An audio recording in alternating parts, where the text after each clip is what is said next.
My daughter stole $500,000 from me and went on a trip to Europe with her husband and his parents. 2 days later, she called me and shouted, "I hate you! You have to stop this!" Before we dive deeper into this story, I have one small request. Please subscribe, drop a like, comment, and hit that hype button to boost this channel so more people can discover these incredible Reddit stories. I was sitting in my home office when the call came through, the morning light cutting across my desk in clean geometric patterns. I had a cup of coffee going cold in my hand. The phone buzzed against the wood with that insistent rhythm that told me it was Lauren before I even looked at the screen. Stop what? I hadn't even started yet. But I'm getting ahead of myself. Let me back up 3 weeks to the night it all began, because revenge, real revenge, the kind that doesn't land you in jail, requires context. It requires precision, and it requires you to remember exactly how the knife went in, so you know exactly where to twist it on the way out. 3 weeks earlier, we'd hosted a family dinner. Nothing fancy. Ellen made her pot roast, the one Lauren used to request every birthday when she was little. Back when she still called me Daddy, instead of whatever cold, transactional thing I'd become to her in recent years. Lauren and Daniel arrived late, which wasn't unusual. They always arrived late, trailing an air of manufactured importance, like their time existed on a different, more valuable currency than everyone else's. Daniel wore one of his tailored suits, the kind that screamed, "I'm successful," while whispering, "I'm leveraged to my eyeballs." Lauren had that glossy, filtered look she maintained for her social media feeds, the perfect hair, the perfect dress, the perfect smile that never quite reached her eyes when she looked at me. We made small talk. Ellen asked about their jobs. Daniel talked about his investment portfolio with the confidence of someone who'd watched too many finance YouTube channels. Lauren scrolled through her phone between bites, pausing occasionally to snap photos of the table setting. Then, over dessert, they pitched me. "Dad," Lauren said, setting down her fork with practiced casualness, "we wanted to talk to you about an opportunity." I should have seen it coming. Should have felt it in my gut, that old engineer's instinct that kept me alive through 30 years of construction sites and budget meetings. But I was tired. Tired and, God help me, still hoping that somewhere underneath all that polish and pretension was the daughter I used to know. "It's a short-term investment," Daniel explained, leaning forward with his elbows on the table. "High yield, low risk. But the window closes in 72 hours, and we're just shy of the minimum threshold." "How short-term?" I asked. 60 days. Maybe 90, max." Ellen's fingers tightened around her wine glass. I caught it in my peripheral vision, that tiny tell that meant her radar was pinging, but I didn't listen. "How much are we talking about?"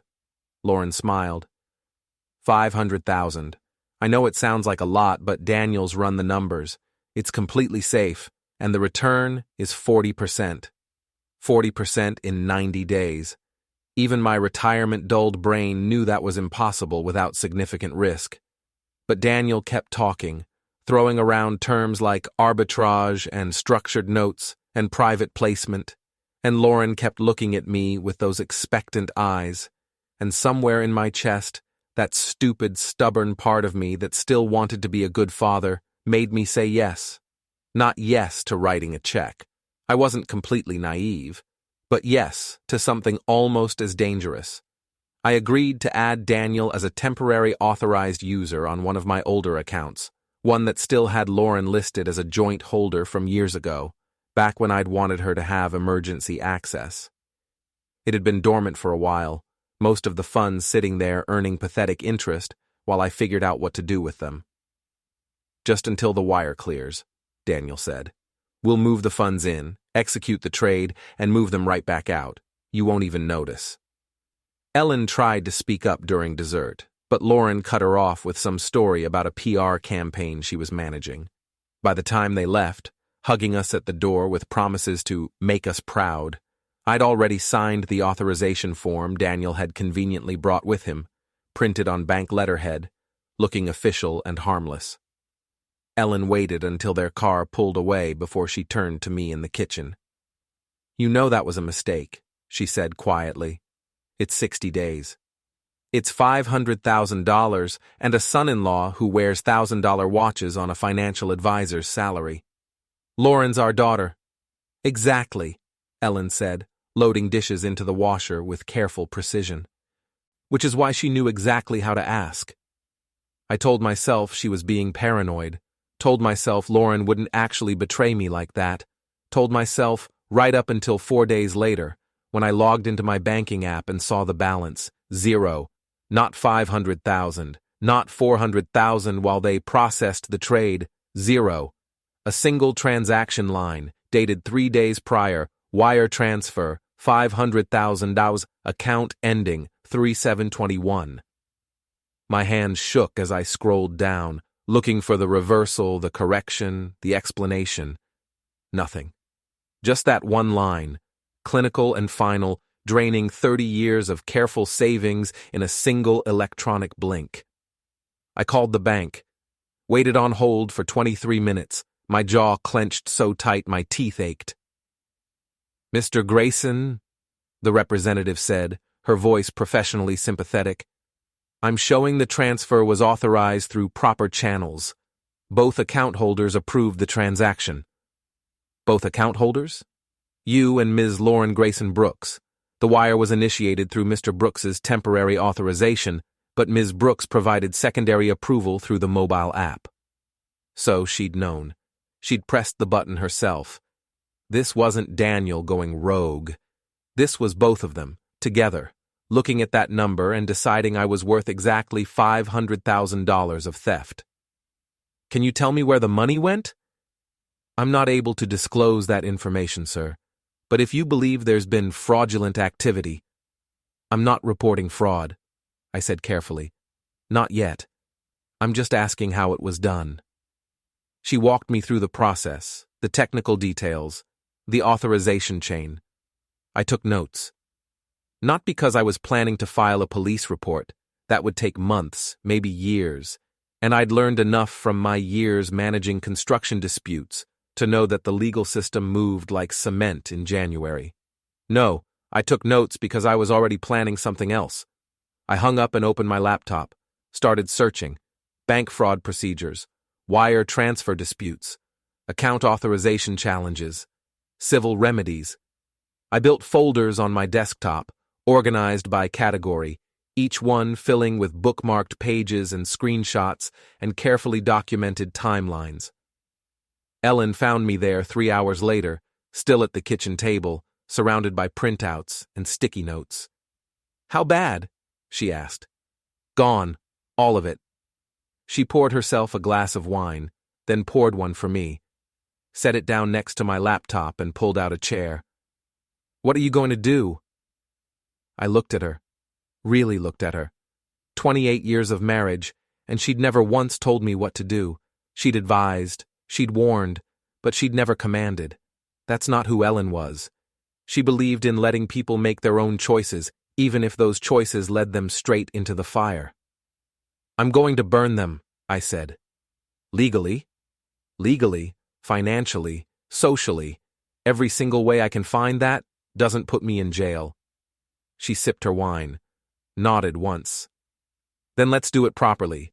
Don't react emotionally. Observe. Document.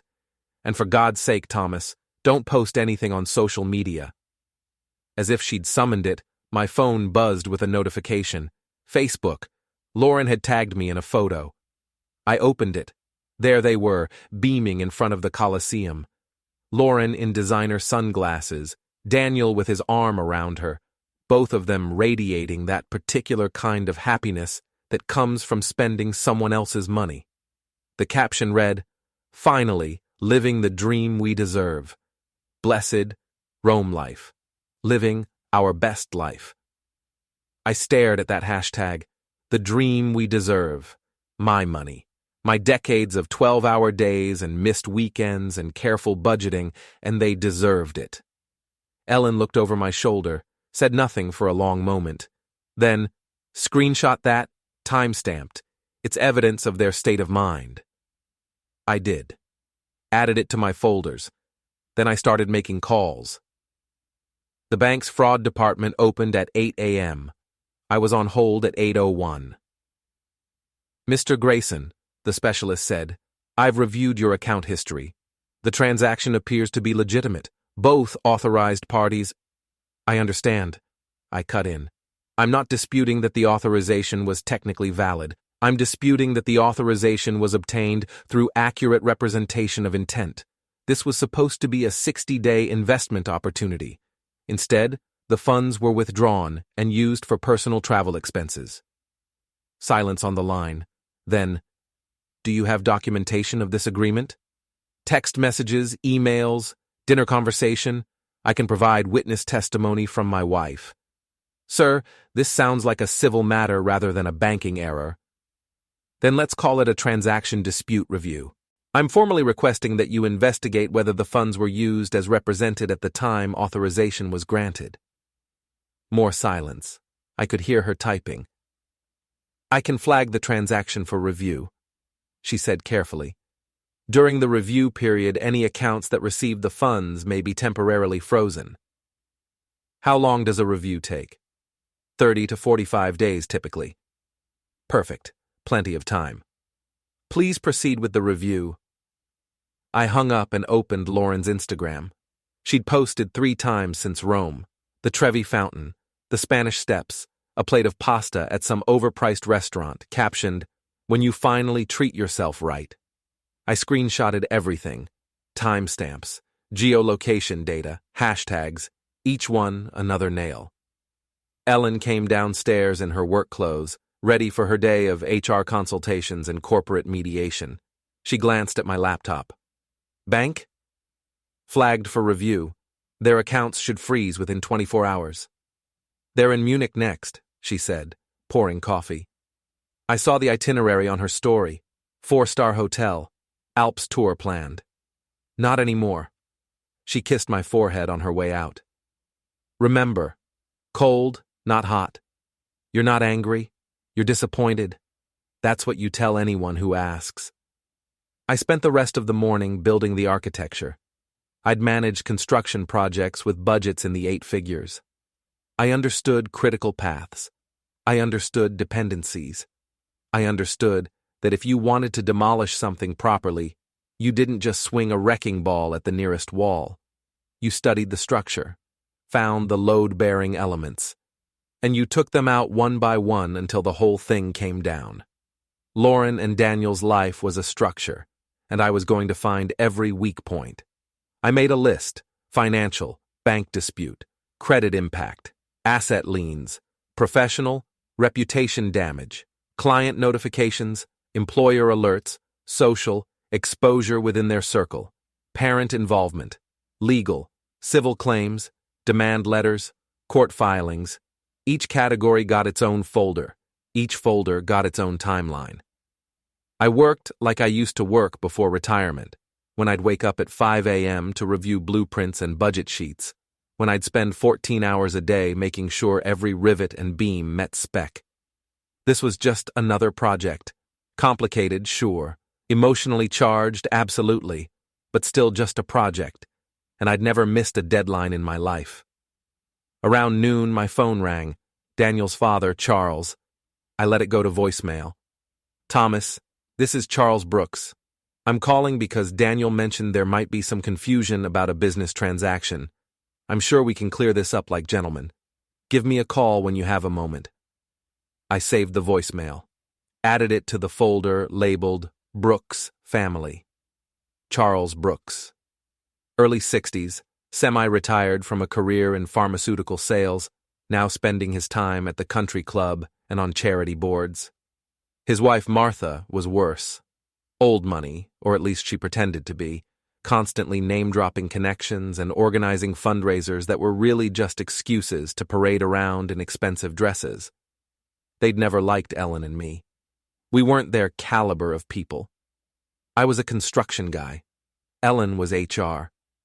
We didn't summer in the Hamptons or winter in Aspen. We were, in their eyes, precisely the kind of middle-class embarrassment that Daniel had been forced to tolerate when he married Lauren, which meant they'd co-signed Daniel's contempt for me, which meant they were complicit, which meant they were targets. I pulled up Charles's LinkedIn profile, Martha's Facebook, started mapping their social connections, their business associations, their public-facing life, the charity galas, the foundation boards, the carefully curated image of respectability, all of it built on reputation, on perception, on the idea that they were the kind of people who made good decisions and associated with good people. I was going to introduce reasonable doubt. My phone buzzed. Text message from an unknown number. "We need to talk. This is getting out of hand. Daniel." I didn't respond. Let him sweat. 15 minutes later, another text. "The bank froze our account. This is your doing. You're being unreasonable." Still didn't respond. Then, "Lauren is crying. Do you even care?" I typed, "Tell Lauren to check her account balance, then ask herself if she cares." Hit send. Blocked the number. Ellen called during her lunch break. "How's the project?" "Ahead of schedule. Their accounts are frozen." "Already?" I may have implied there were multiple potentially fraudulent transactions under review. Apparently that triggers faster action. She laughed, sharp and quick. "You're enjoying this." "I'm being methodical." "Thomas, you're allowed to be angry, just don't be stupid." "I'm never stupid. I'm an engineer. We don't do stupid." "You married me after 3 dates. That was pretty stupid." "Best stupid thing I ever did." She was quiet for a second. Then, "What's the next move?" "Legal notifications. I'm drafting demand letters today. One to Daniel's employer, one to Lauren's firm. Completely factual, completely professional. Just alerting them that there's an ongoing financial dispute involving their employees that may impact professional ethics considerations." That's cold. That's accurate. I'm not making accusations. I'm providing information. What they do with it is their business. Just remember the goal. You're not trying to ruin their lives. You're trying to recover your money and make them understand there are consequences. "No," I said quietly. "I'm trying to ruin their lives. The money's just the excuse." Ellen didn't argue. She just said, "Okay, then do it right." I spent the afternoon with a lawyer. Not our family attorney. This required someone specialized. I found him through a colleague's recommendation, Brandon Hale, a civil litigator who specialized in financial disputes. He listened to my story without interrupting, reviewed my documentation, nodded slowly. "You have a case," he said. "Not a great one, but viable. The problem is proving misrepresentation of intent. They'll argue it was a gift. I have text messages outlining the investment timeline, which they'll say were preliminary discussions that changed. Mr. Grayson, I can file civil claims. I can freeze assets. I can make their lives difficult. But recovering the full amount? That's maybe 50-50 and it'll take 2 years minimum." "I don't want to recover the money," I said. "I want to destroy them." He blinked. "Excuse me?" "Legally. I want them buried in paperwork. I want their employers notified. I want their credit ruined. I want every friend and family member to know exactly what they did. I want them to spend the next 5 years looking over their shoulders, wondering when the next lawsuit is coming." Brandon Hale sat back in his chair, studied me, then smiled, thin and professional. "That," he said, "I can do." The call came through at 11:47 p.m., jolting me from the first decent sleep I'd had in days. Lauren's name blazing on my phone screen, insistent and angry. I let it ring 3 times before answering. "Dad, stop this. I hate you." Her voice was raw, breaking on the edges. In the background, I could hear Daniel saying something, urgent and low. They were in Munich, according to her last Instagram story. 2-star hotel instead of the 4-star they'd booked. Apparently, their cards had started declining that afternoon. "Stop what?" I asked, calm as lake water. "The bank thing. They froze everything. Daniel's cards, my cards, we can't access any of our accounts." "That sounds frustrating." "Frustrating? Dad, we're stranded here. We can't pay for the hotel. We can't get home. You can't spend my money, I finished. Yes, I imagine that is inconvenient. It was a loan, an investment. You agreed. I agreed to a 60-day investment opportunity, not a European vacation. So I filed a transaction dispute review with the bank. Standard procedure when funds are used contrary to their stated purpose. She was crying now. Those sharp, gasping sobs that used to break my heart when she was 7 and fell off her bike, when she was 12 and didn't make the soccer team, when she was 16 and got her first breakup. Now they just sounded like manipulation. "You're destroying us," she screamed. "Do you know what this looks like? We had to call Daniel's parents for emergency money. His mother is furious. The hotel manager thinks we're con artists. You're ruining our reputation." "You ruined mine first," I said quietly.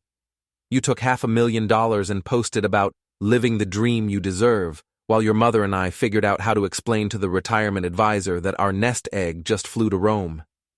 It was just money.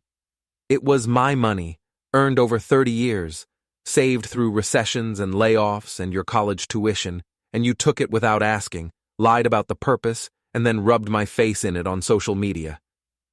Daniel grabbed the phone.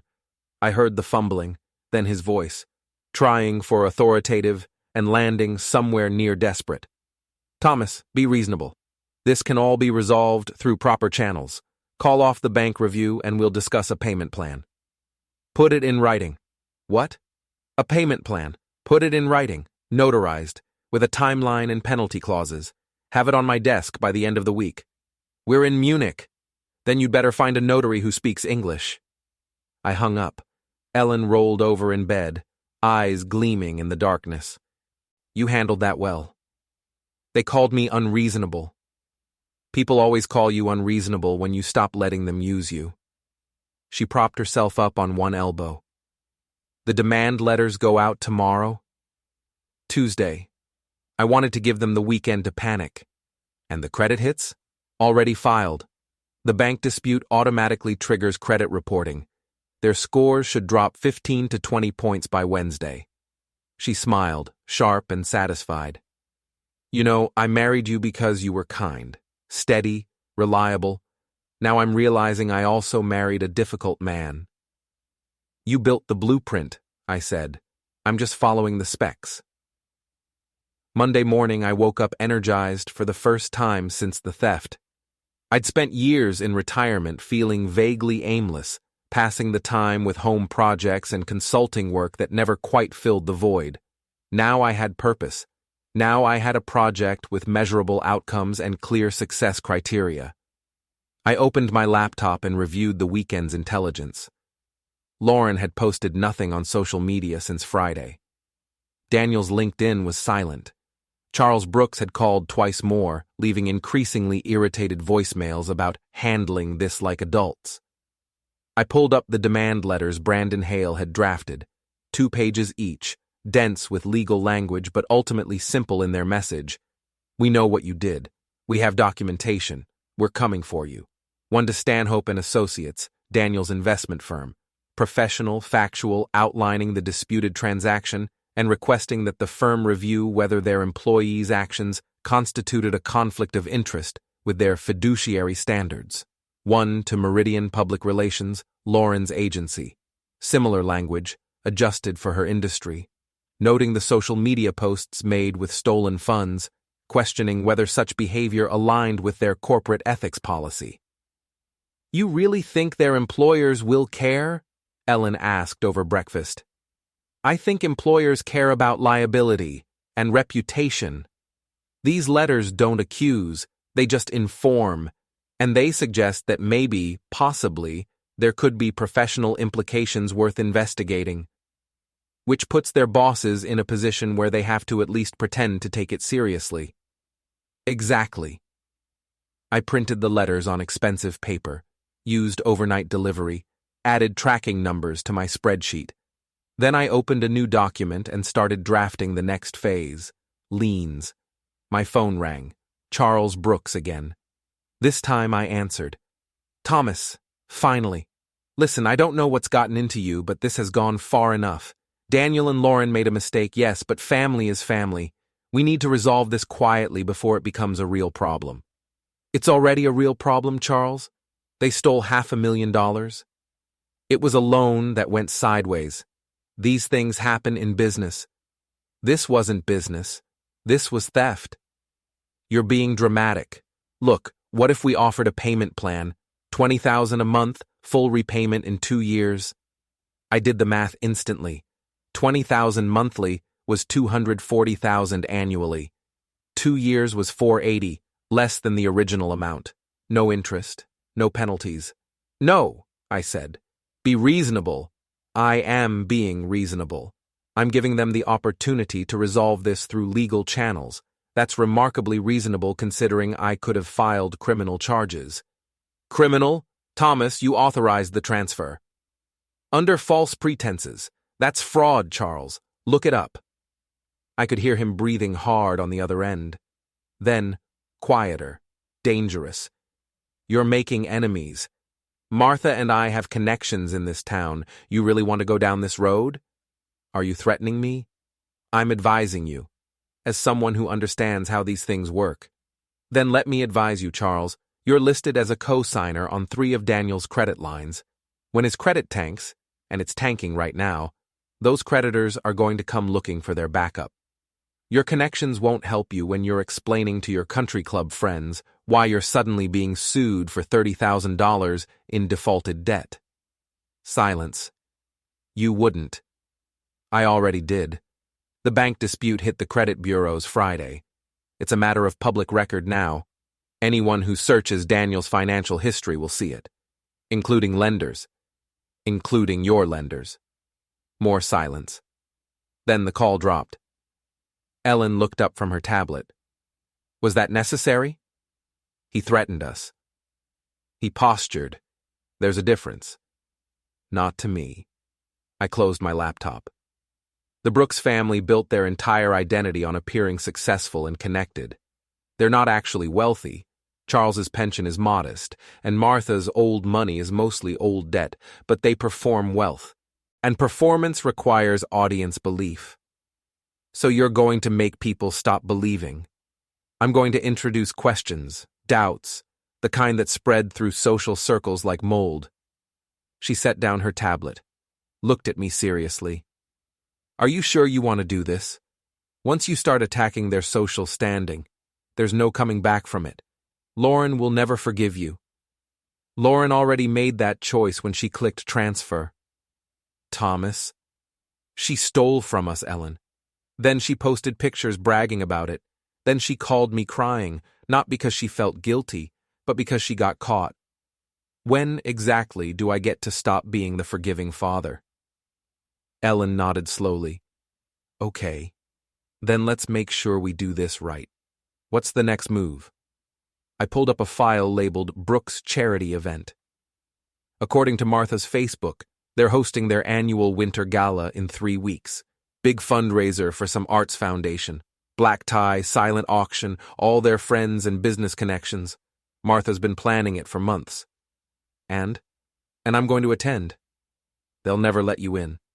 It's a charity event. Tickets are public. I already bought 2. Ellen stared at me, then started laughing, surprised and delighted. You're going to crash their party. I'm going to attend a charitable function I paid $300 per ticket to support. While I'm there, I might happen to mention to a few people that I'm in the middle of a significant financial dispute with my son-in-law. Factually, honestly, with appropriate concern for my daughter's future. That's evil. That's networking. Tuesday morning, the demand letters landed. I tracked their delivery through the shipping company's website, watching the little check marks appear. Signed for, received, delivered to recipient. Stanhope and Associates, 9:42 a.m. Meridian Public Relations, 10:15 a.m. I imagined the letters working their way up the chain. Reception to mailroom to executive assistant to HR to legal.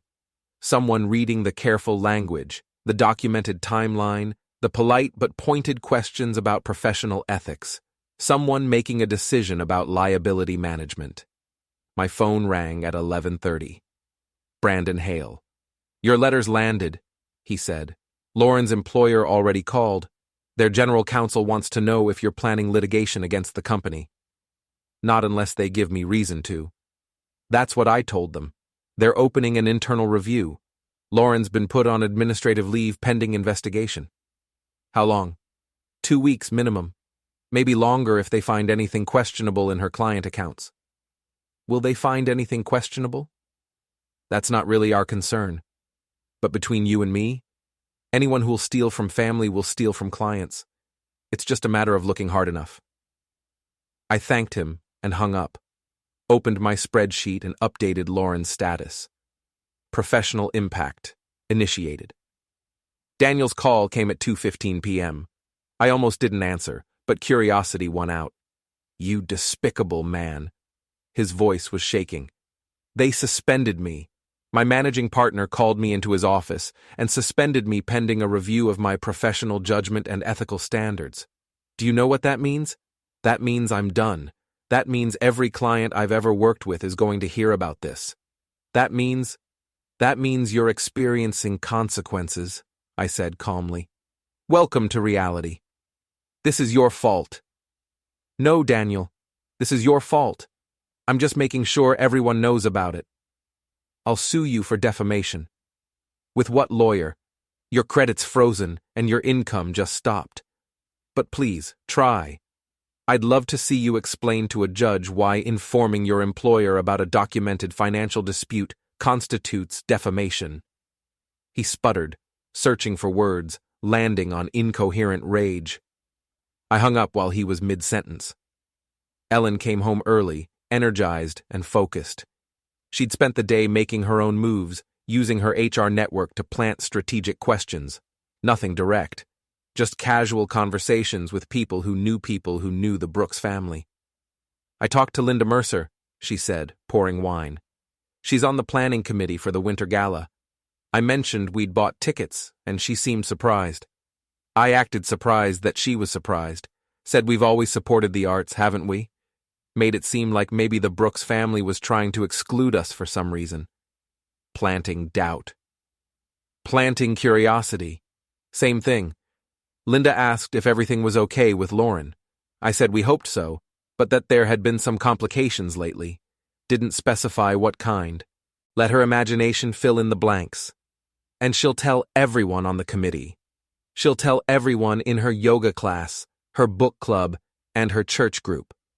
By Friday, half the gala attendees will know there's drama between the Graysons and the Brooks, and they'll all be dying to know what happened." I clinked my glass against hers. "You're terrifyingly good at this. I spent 20 years mediating corporate disputes.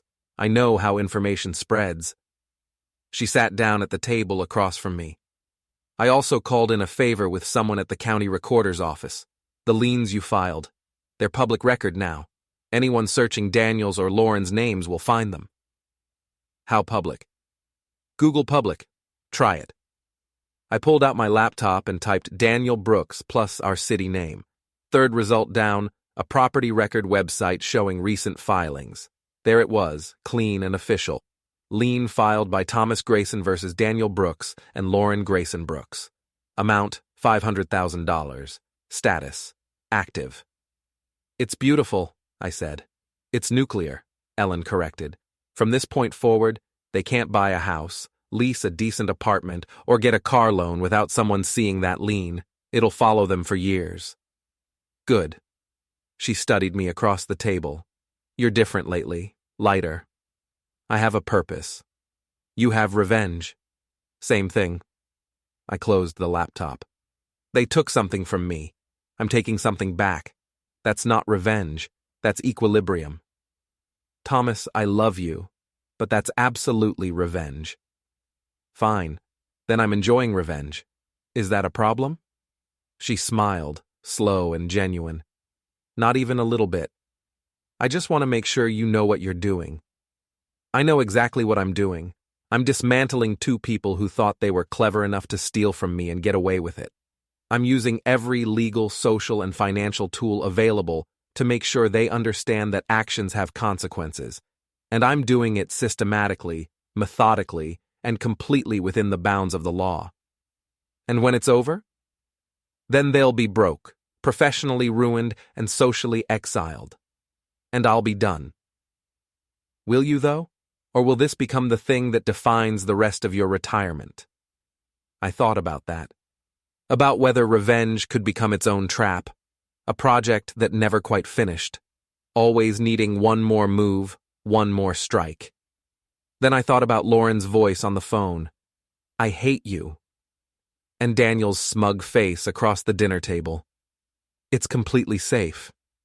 And that Instagram caption, finally living the dream we deserve. I'll be done when they have nothing left to take, I said. Ellen nodded, raised her glass. Then let's make sure we take it all. The rest of the week moved like a precision operation. Wednesday, Daniel's firm made his suspension public, not explicitly, but through the quiet removal of his name from the company website and email directory. By Thursday, 2 of his former clients had called Brandon Hale, asking if they should be concerned about their investments. I told them I couldn't comment on ongoing litigation, Brandon reported. But I suggested they might want to request an audit of their accounts, just to be safe. Will they find anything? Probably not, but the fact that they're looking will scare the hell out of Daniel's employer. Nobody wants to be the firm that missed fraud in their own house. Lauren's situation was worse.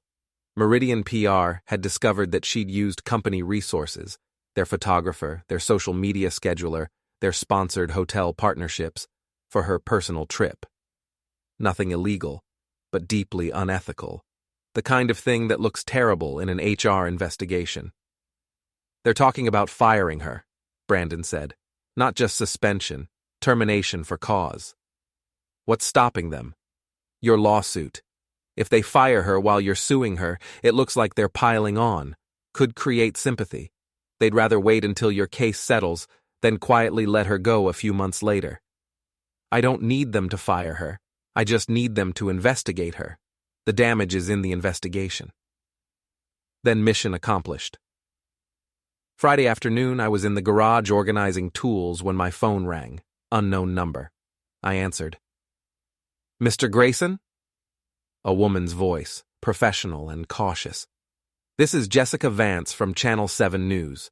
I'm working on a story about consumer fraud and financial elder abuse, and your case came across my desk. I was wondering if you'd be willing to talk about your experience? I froze, mind racing. How did you get my information? It's part of public court records. Your lien filing and civil suit are in the system. We regularly monitor these for potential stories. This is a private family matter. I understand. But the patterns in your case, adult children exploiting parental trust, misusing financial access, leveraging family relationships for theft, these are increasingly common. Your story could help other people avoid similar situations.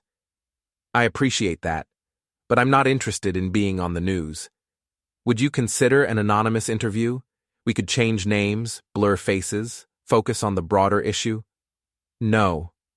Thank you. I hung up, immediately called Brandon Hale. The news called me, I said. Channel 7, asking about the case. That's faster than expected, but not surprising. Your case has every element the media loves: family betrayal, large sum of money, social media evidence. It's catnip. Can they run a story without my permission? If it's based on public records, yes. They can't use your name without consent, but they can report on the general facts of the case. Will they? Depends on the news cycle. If it's a slow week and they need content, maybe. If something bigger breaks, probably not. I don't want to be on television. Then don't answer when they call back. And Thomas? This means your case is getting traction. People are noticing. That's good for us. How is it good? Because Daniel and Lauren are about to find out that their problems aren't private anymore, and that changes everything. I told Ellen about the call over dinner. She looked thoughtful, twirling pasta on her fork. You know what this means, she said, that the media is intrusive? That we're winning. People only investigate winners. They've gone from thinking they got away with it to realizing they're famous for doing it. I still don't want to be on television. You won't have to be. The story is the story now. It'll spread on its own. She was right. By Monday morning, I had 3 more voicemails from reporters, 2 from print journalists, and 1 from a podcast that covered white-collar family crime. I ignored them all, but Daniel couldn't ignore them. Brandon Hale called Tuesday with an update. Daniel's attorney reached out. They want to settle. For how much? Full amount plus legal fees, $520,000 paid over 18 months. No. Thomas. They had their chance to settle. They called me unreasonable. They threatened me. They let their father threaten me. Now they're radioactive and they want mercy. The answer is no. What do you want? I want them at the gala. I want them to watch while I tell everyone what they did. Then we can talk about settling. That's not how this works. Then we go to trial. I've got time and documentation. Let's see how they do in front of a jury. Brandon sighed. I'll tell them negotiations are ongoing. Tell them I'll see them at the fundraiser. I hung up and looked at Ellen. She was smiling. 2 weeks, she said. Think you can wait 2 weeks? I've waited this long, I said. What's 2 more weeks? The days before the gala crawled past like construction site inspections, necessary, tedious, each one bringing me closer to the moment where everything either held together or collapsed. I spent the time refining my approach, practicing my talking points, making sure every fact was bulletproof and every detail was documented. Ellen helped me pick the suit, navy blue, the same one I'd worn to Lauren's wedding 7 years ago, the same one I'd worn to every important occasion where I needed to look respectable but not flashy. The costume of a middle-class father who'd worked hard and saved carefully and expected basic honesty from his family. You're sure about this? Ellen asked the night before the gala, watching me lay out the suit. I'm sure. Once you do this, there's no taking it back. Martha and Charles will never forgive you. Lauren will never forgive you. You'll be the villain in their story forever. I'm already the villain in their story. I'm just making sure everyone else knows why. She nodded, satisfied. Then let's make it count. The gala was held at the Riverside Arts Center, a renovated historical building that the city's elite used for exactly this kind of performance, charity events that were more about being seen than seeing results.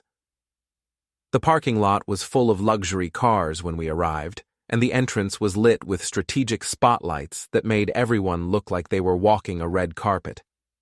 Ellen wore a simple black dress. I wore my navy suit. We looked exactly like what we were. Successful, comfortable, middle-class people who didn't quite belong here but had every right to attend. The check-in table was staffed by volunteers in matching committee shirts. The woman checking names looked up as we approached, smiled professionally, then froze when she saw my name on the list. Mr. Grayson, she said carefully. We weren't expecting... welcome. Your table is number 12.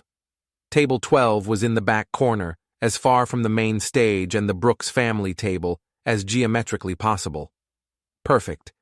It gave me a clear view of the entire room without being conspicuous. We found our seats. The table was half empty. 6 chairs, only 2 occupied besides us. An older couple I didn't recognize, looking vaguely uncomfortable in formal wear that seemed slightly too tight. Evening, the man said, nodding. Bill and Tracy Henderson. You folks supporters of the arts? In a manner of speaking, I said. Thomas and Ellen Grayson. We're here because of family connections. Oh? Which family? The Brooks family. Charles and Martha. Tracy's eyes lit up with recognition and something else. Gossip, radar pinging. Oh, you know the Brooks. Lovely people. Martha's done such wonderful work with this foundation. She's certainly committed, Ellen said neutrally. We made small talk until the lights dimmed for the opening remarks. Martha Brooks took the stage in a glittering dress that probably cost more than my monthly pension, all gracious smiles and practiced humility as she thanked everyone for their generous support and their commitment to preserving arts education. I watched Charles at the family table clapping automatically, his expression somewhere between pride and preoccupation. Daniel sat next to him, looking thinner than I remembered, his suit hanging slightly loose. Lauren was on Daniel's other side, head high, makeup perfect, performing confidence even though her hands kept twisting her napkin under the table. They hadn't seen us yet. We were too far back, and the lights were focused on the stage. The dinner portion passed in waves of mediocre chicken and overpriced wine. I barely touched my plate. Ellen made conversation with the Hendersons, who turned out to be small business owners who'd been invited because they'd donated to last year's auction. First time attending, Bill explained. We usually can't afford these things, but our store had a good year, so we figured why not. It's quite the production, Ellen said. How do you know the Brooks family? Oh, we don't really. Martha came into our shop once, bought some art supplies for a program she was running. Sweet lady, very friendly. I filed that away. People who barely knew the Brooks family here because they thought they were supporting actual charity, perfect witnesses. After dinner came the silent auction browsing period. People circulated through the venue, examining donated items and writing bids on clipboards. Ellen and I joined the flow, moving slowly through the crowd. That's when Martha saw us. She was standing near a display of donated artwork, mid-conversation with another woman in an expensive dress.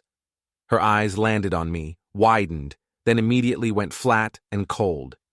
She excused herself and approached, smiled like a knife. Thomas? Ellen? What a surprise to see you here. We support the arts, I said mildly. Beautiful venue. Yes, well, we do try to make this event accessible to everyone. Emphasis on everyone, like we were charity cases. It's certainly well organized, Ellen said. You must have put months of work into this. I have, which is why I'm confused about why you're here, given the current complications with our families. What complications? I asked inically. Martha's smile tightened. Don't play games, Thomas.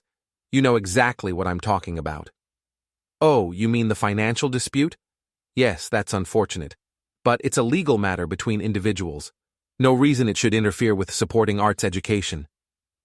It's more than a legal matter, it's a family matter, and it's inappropriate for you to bring it here. I haven't brought anything here, I said quietly. I bought tickets. I attended an event. If anyone's making this uncomfortable, Martha, it's you. Her face flushed. She opened her mouth, closed it, then turned on her heel and walked away.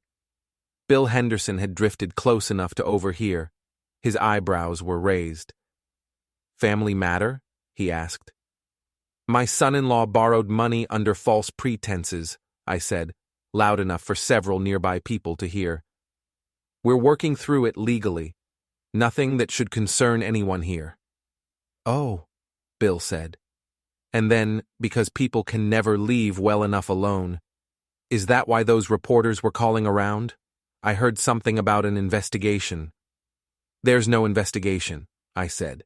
Just standard civil litigation, public records, all very transparent. But the seed was planted. I could see it in Bill's eyes, in Tracy's expression, in the way the woman to my left had paused her conversation to listen. Not accusations, just facts, just enough to make people wonder. We continued circulating.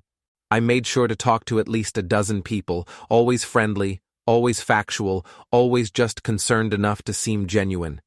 Yes, there was a dispute with my daughter and son-in-law. No, I didn't want to get into details at a charity event. Yes, it was unfortunate. Yes, these things happen. Yes, we're hoping to resolve it soon. Each conversation was a tiny, controlled detonation. Each one spread a little further. By the time they called everyone back for the live auction portion, I could feel the shift in the room. People glancing at the Brooks family table. Whispered conversations behind hands. Martha's rigid posture. Charles's thunderous expression. Daniel had finally spotted us. He stood abruptly, whispered something to Lauren, and started making his way across the ballroom. "Incoming," Ellen murmured. Daniel reached our table, breathing hard, trying to keep his voice low. "What are you doing here?" "Supporting the arts," I said. "Nice to see you, Daniel. You look thin. Europe must have been stressful." "You despicable man. You're poisoning people against us." "I'm making conversation. If people are drawing conclusions from publicly available information, that's not my fault. This ends now, tonight.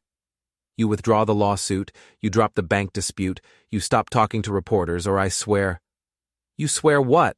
I asked, standing up to meet his eyes. "You'll push me again, like you did in the parking lot?" His face went white. "I didn't—" "You did, and it's on camera. And my lawyer has the footage, so maybe think carefully about your next move." Lauren appeared beside him, grabbed his arm. "Daniel, don't, not here." She looked at me, and for just a second I saw something in her face that might have been regret. Then it hardened back into anger. "You're pathetic," she said. "This whole revenge thing, it's pathetic. You're a bitter old man who can't accept that his daughter grew up and didn't need him anymore." "You're right," I said quietly. "You don't need me. You needed my money. There's a difference." "Go to hell." "Already there, sweetheart. You put me there. I'm just making sure you join me." Security arrived before Daniel could respond. Discreet men in suits, attracted by the raised voices. They asked if there was a problem. Daniel and Lauren retreated, shooting poisonous looks over their shoulders. The live auction started. I barely paid attention, too focused on watching the room. The way people avoided looking at the Brooks family table. The way conversations stopped when Martha passed. The way Charles kept checking his phone, his expression getting darker. At the halfway point, there was an intermission. Ellen and I stepped outside for air. "You're doing well," she said. "Controlled, factual." "I'm almost enjoying it." "Almost?" "Okay, fully enjoying it." She laughed.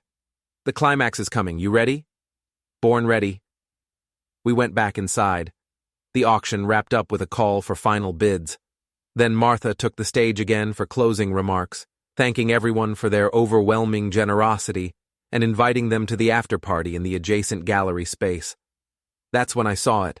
The projection screen behind Martha, still displaying the auction totals, and below it, a laptop connected to the venue's AV system, sitting unattended at the tech booth. I'd spent 30 years working construction sites. I knew how AV systems worked. I knew most venues used the same software. I knew that if you had the right login credentials, and I'd watched the tech earlier entering a password that looked suspiciously like Art Center 2025, you could override the display from anywhere in the building. "Ellen," I said quietly, "I need you to cause a distraction." "What kind of distraction?" "The kind that gets everyone looking at you instead of me." She studied my face, smiled slowly. "How much time do you need?" 2 minutes. "Done." She walked to the center of the room, near the Brooks family table, and suddenly stumbled. Her wineglass tumbled from her hand, shattering on the floor in a spray of red liquid that splattered across the white tablecloth. Everyone turned.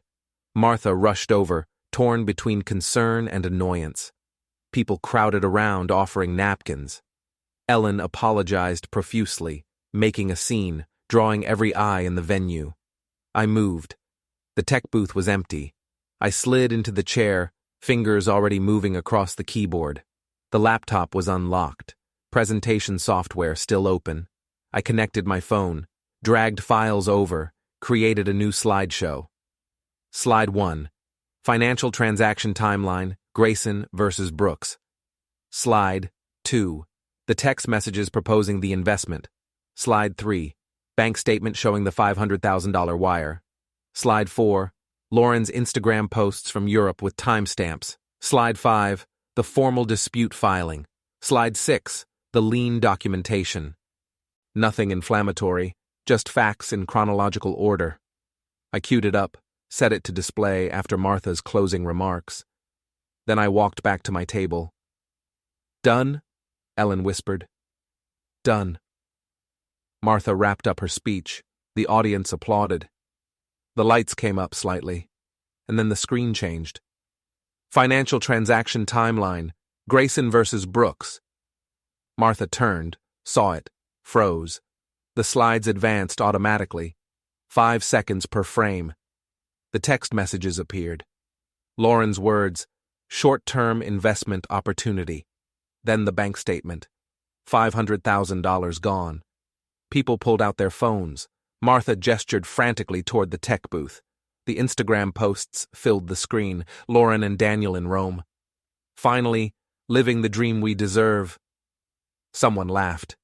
Sharp, disbelieving. The dispute filing appeared. Official letterhead, case number, court seal, then the lien documentation. Public record. Daniel pushed through the crowd toward the tech booth. Security moved to intercept. Final slide. All information presented is part of public court records. Case number CV 2024-0847. The slideshow ended. The ballroom erupted. Martha's face went white. Charles screamed at security. Daniel reached the booth, tried to shut down the laptop. Too late. Lauren bolted for the exit. Ellen squeezed my hand. We should leave. Not yet. Martha grabbed the microphone. This was a malicious disruption. Those are public court documents, I called out, standing. Available to anyone. Every head turned toward me. You did this, Martha hissed. I presented facts in a public venue.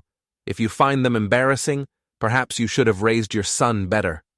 Charles pushed through the crowd. I'll sue you for defamation. Sue me. Add it to the list. Phones rang. Dozens at once. The story was spreading. Daniel reached our table, breathing hard. You destroyed us. Over money. Over theft, I said quietly. You stole trust. You made me look like a fool. So yes, I destroyed you.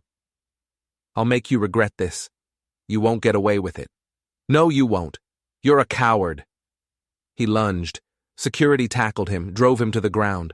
Professional. Clean. Perfect for cameras. Daniel shouted from the floor. Someone stop him. But nobody stopped me. I hadn't done anything illegal. Martha was crying. Charles was calling lawyers. Lauren had vanished. Bill Henderson approached. Is all that true? Every word, I said. We left through the side exit while security dealt with Daniel. The parking lot was chaos, people rushing out, some to leave, others to gossip in clusters under the streetlights. Ellen drove. I sat in the passenger seat, adrenaline still buzzing through my veins. That was, she started, effective. I was going to say nuclear. My phone started ringing. I ignored it. It rang again and again. Reporters? Ellen asked. Probably, and lawyers, and probably Charles threatening me. Are you worried? About what? I presented public information at a public event. They can threaten all they want. We drove in silence for a few minutes. Then Ellen laughed, sudden and bright. What? I asked. You actually did it. You actually destroyed them in front of everyone they know. Not destroyed, exposed. Thomas, that was destruction. Maybe it was, but it felt right. It felt clean. My phone buzzed with a text. Brandon Hale. Call me immediately. I called. What the hell did you do? He asked. Presented evidence at a public gathering. You turned a charity gala into a courtroom. The Brooks family is threatening to file for harassment, emotional distress. Let them. Everything I showed was accurate and publicly available. That's not the point. The point is you've escalated this beyond financial recovery. This is personal now. It was always personal, Brandon. I just made it public. He sighed. Fine.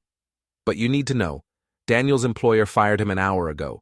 Lauren's firm is drafting termination papers, and the local news is running the story tomorrow morning. Good. Thomas. They made a choice. They deal with the consequences. I hung up. Ellen pulled into our driveway. The house was dark, quiet, normal, like we hadn't just detonated a bomb in the middle of the city's social elite. What happens now? she asked. Now? Nothing. We wait. For what? For them to realize they can't win, that every move they make digs them deeper, that the only way out is complete capitulation.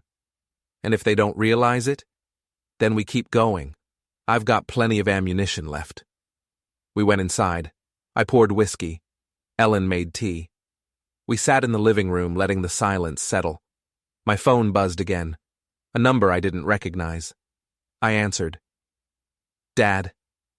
Lauren's voice, broken and small. Please, you have to stop. Stop what? This, all of it. Daniel lost his job. I'm losing mine. His parents are being sued by creditors. Everyone we know saw that presentation. We're ruined. Yes. Please, I'm begging you. We'll pay you back, every cent. Just stop. You had weeks to pay me back, Lauren. You spent that time in Europe posting about the life you deserved. I was wrong. I know I was wrong, but this is too much. Too much? You stole $500,000 and you think my response is too much? She was crying now, full sobs. I'm your daughter. You were my daughter. Now you're just someone who stole from me. I hate you. I know. You told me that already. But you know what, Lauren? I don't care anymore. You wanted to treat me like an ATM? Fine. But ATMs don't have feelings, and they don't forgive overdrafts. I hung up. Ellen was watching me. Are you okay? I'm perfect, I said, and meant it. The story hit the morning news exactly as Brandon predicted. Not front page, we weren't that important, but page 3 of the local section. Charity gala disrupted by family financial dispute. The article was careful, factual, avoiding defamation, but the implications were clear. The Brooks family had been publicly exposed for enabling, maybe participating in, a significant theft from a family member. My phone exploded with calls and texts. Friends I hadn't talked to in years, former colleagues, distant relatives. Everyone wanted to know if it was true, if I was okay, if they could help. I ignored most of them, but I answered when my brother called. Jesus, Tom, he said. I saw the news. Are you all right? Fine. They're saying Lauren stole from you. She did. And you presented evidence at a charity event? Public information, public venue. He was quiet for a moment. That's brutal, man. She was brutal first. I'm not saying she wasn't, but that's your daughter. Not anymore. Another pause. You sure about this path? Because there's no coming back from it. I'm sure. After he hung up, Ellen showed me her phone. Social media was on fire. People had recorded the presentation, posted it online, added commentary. Some supported me. Some called me vindictive. Some just wanted drama. You're trending, she said. Wonderful. I'm serious. Look. She showed me Twitter. Charity Gala Revenge was picking up steam. People were dissecting every frame of the presentation, analyzing the bank statements, debating whether I'd gone too far. Some people think you're a hero, Ellen said, standing up to entitled kids who steal from their parents. And the others? Think you're a monster for humiliating your daughter publicly. I can live with that. Brandon called mid-morning. We need to meet, now. We met at his office. He looked exhausted. Daniel's attorney called. They want to settle. Full amount, paid immediately, in exchange for you signing an NDA about the circumstances. No NDA? Thomas, no NDA. They pay every cent, acknowledge the debt, and I keep the right to discuss what happened. Those are my terms. They'll never agree to that. Then we go to trial. I've got time. They're broke. Daniel lost his job. Lauren's firm is terminating her. They're living off credit cards and his parents' charity. They can't pay you immediately even if they wanted to. Then they should have thought about that before they went to Europe. Brandon rubbed his face. You understand, you might never see that money, right? Even if you win in court, you can't get something from nothing. I don't care about the money anymore. Then what do you care about? Making sure they never forget what happens when you steal from me. He stared at me, then nodded slowly. Okay, I'll tell them the terms. That afternoon, Charles Brooks showed up at my house. I saw him through the window, getting out of his Mercedes, looking older than he had at the gala. Defeated. I opened the door before he could knock. Charles, can we talk, please? I let him in. Didn't offer coffee. We sat in the living room. He looked around at the modest furniture, the simple decor, the life that wasn't trying to impress anyone. I'll pay you, he said finally. The full amount. Right now. Today. Electronic transfer, cash, however you want it. Just stop. Stop what?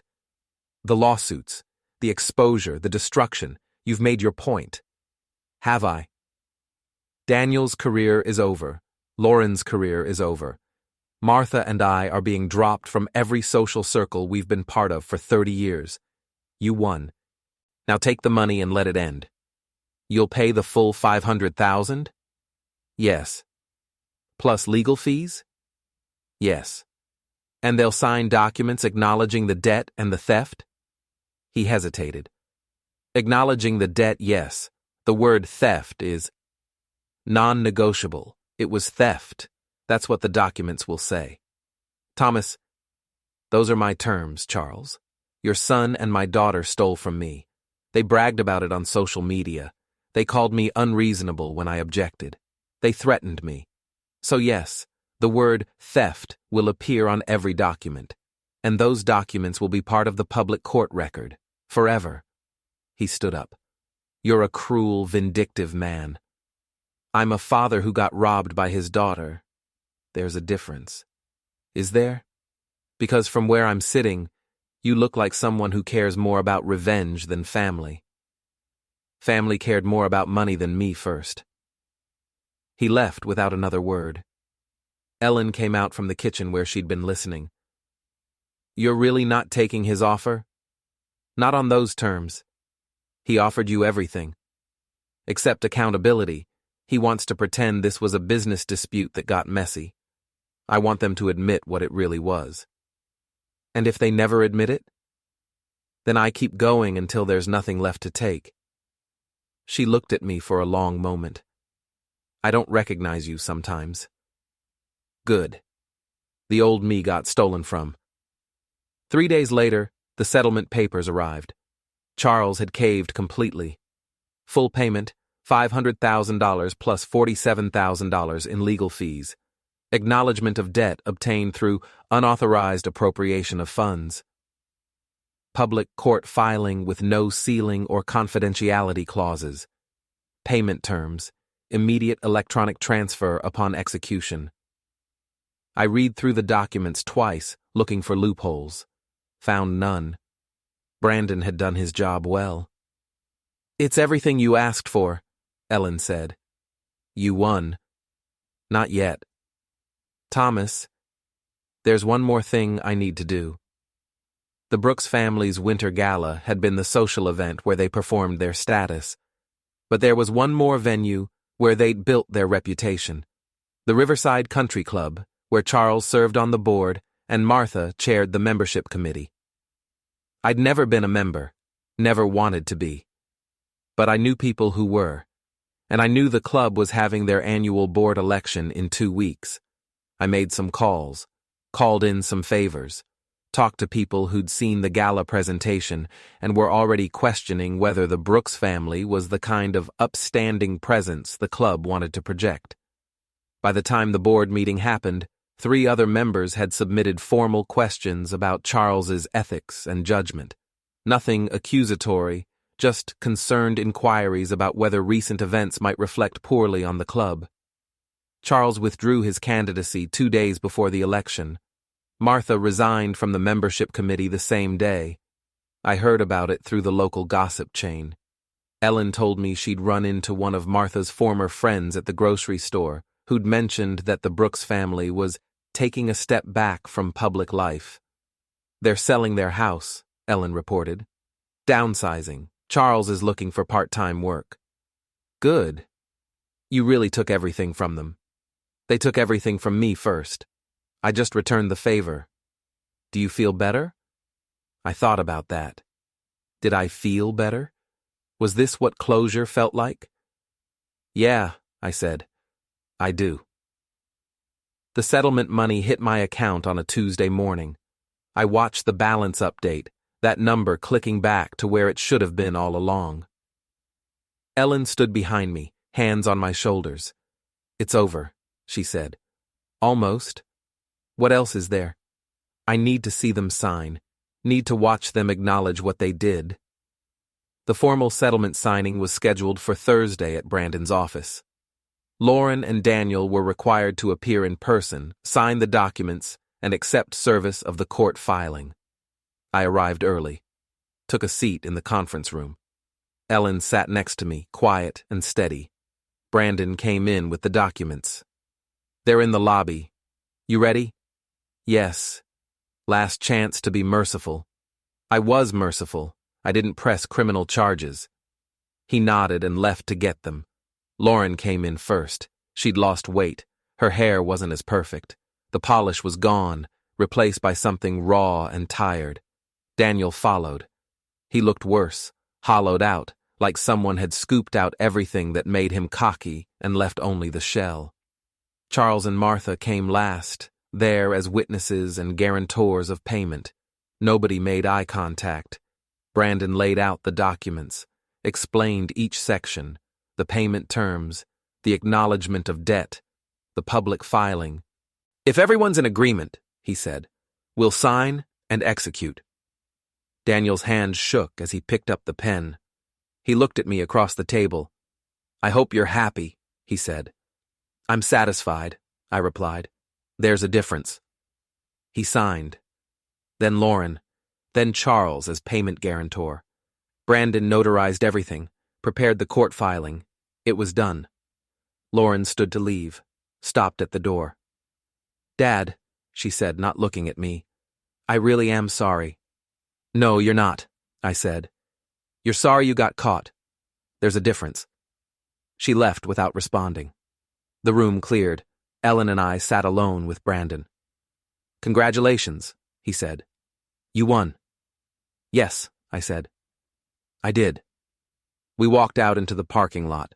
The sun was bright, the air cold and clean. How do you feel? Ellen asked. I thought about Lauren's face, Daniel's shaking hands, the knowledge that I'd systematically dismantled their lives piece by piece, legally and completely. I felt victorious. Good, I said. I feel good. She smiled, took my hand. Then let's go home. We drove back through the city, past the art center where I'd detonated everything, past the bank where they'd stolen from me, past all the landmarks of the destruction I'd caused, and I felt no regret, not even a little. The court filing became public record the next morning. I checked the county website, found the case, downloaded the PDF. Everything was there, permanent, searchable. Anyone Googling Daniel Brooks or Lauren Grayson Brooks would find it for the next decade. My phone rang. Brandon. It's official, he said. The funds transferred. You're whole again. Thank you. You're not going to pursue anything else, right? No more moves?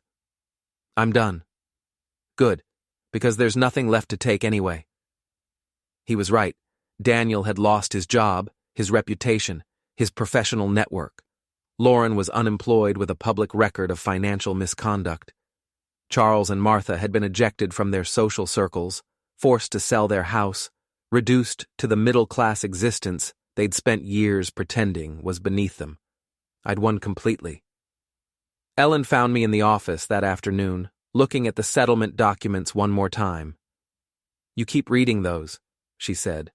I like seeing it in writing.